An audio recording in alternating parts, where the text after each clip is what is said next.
Hello, I'm Jeff Arnett, Master Distiller at the Jack Daniel Distillery in Lynchburg, Tennessee. And today I'm excited to talk to you about the two bottles that are on the table in front of me. And this is our before and after unmatured whiskey from Jack Daniel's. This particular product is something that we've made for years, but it's always been exclusive to our sales force. So this is something that we equipped our sales kits with, so employees of the company could go out and talk about the differences of Tennessee whiskey and bourbon, and they actually had physical samples that would allow people to taste and nose and to see the differences and taste the differences. This is the first time that we've offered them to the public, and we're really excited to do that.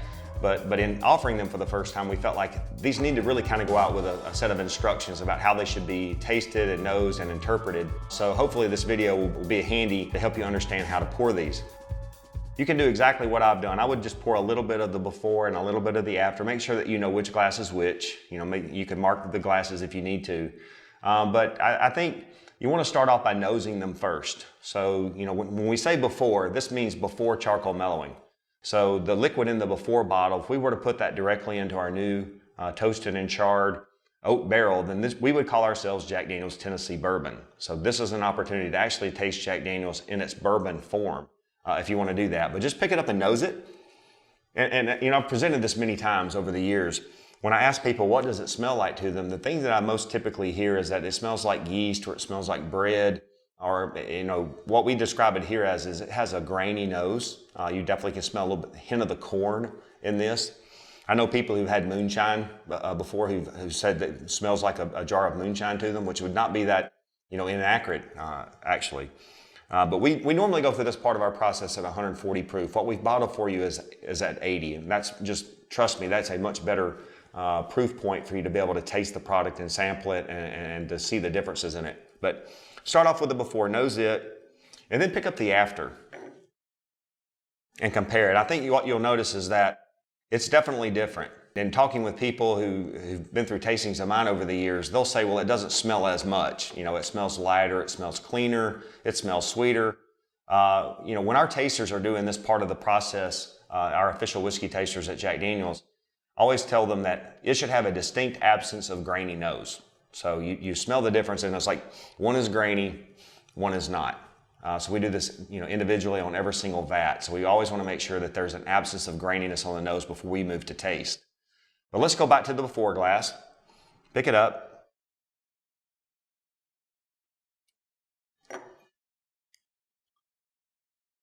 To me, as I describe the product, I think it has a little bit of what I call a clinging or an oily mouthfeel. It feels like it coats the inside of the mouth. And from a flavor standpoint, almost all the flavor is right in the back of your throat.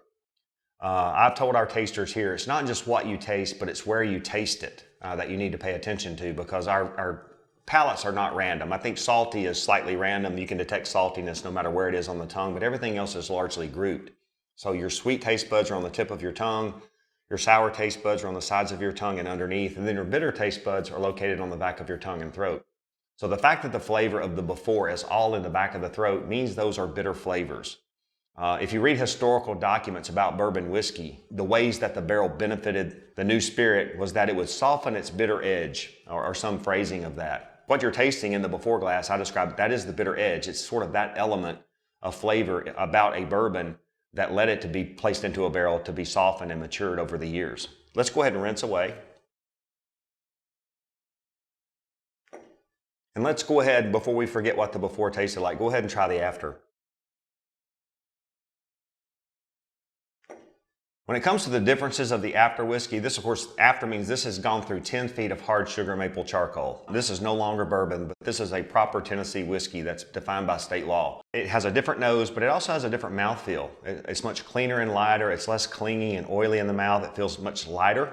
The flavors are dissipating maybe a little bit more quickly than they were before. But the most startling thing is that the aftertaste that you had in the first glass is no longer there. The flavor's not in the back of the throat. It's on the body of the tongue, and it kind of tingles sharply to the tip.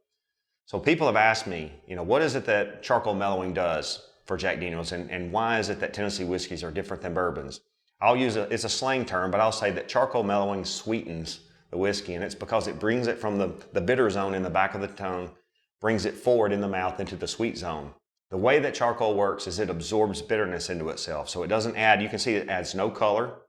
It doesn't really add flavor, but it alters flavor by what it absorbs. It removes fatty acids, it removes other things different impurities and things that I think make the whiskey maybe not as good as it could be otherwise. But this is the historical process by which Jack Daniel's started and perfected back in the 1860s. And this is something that we're still doing today, slowly dripping through 10 feet of hard sugar maple charcoal. So the next time, somebody comes to you and asks you, hey, what makes Tennessee whiskey different than a bourbon? It's like, hey, I've got 2 bottles that will not just, show you and tell you, but allow you to taste exactly how different that they are. But I hope you enjoyed this and that you'll tell your friends. If you're a fan of Jack Daniel's, maybe you'll understand now why you are so.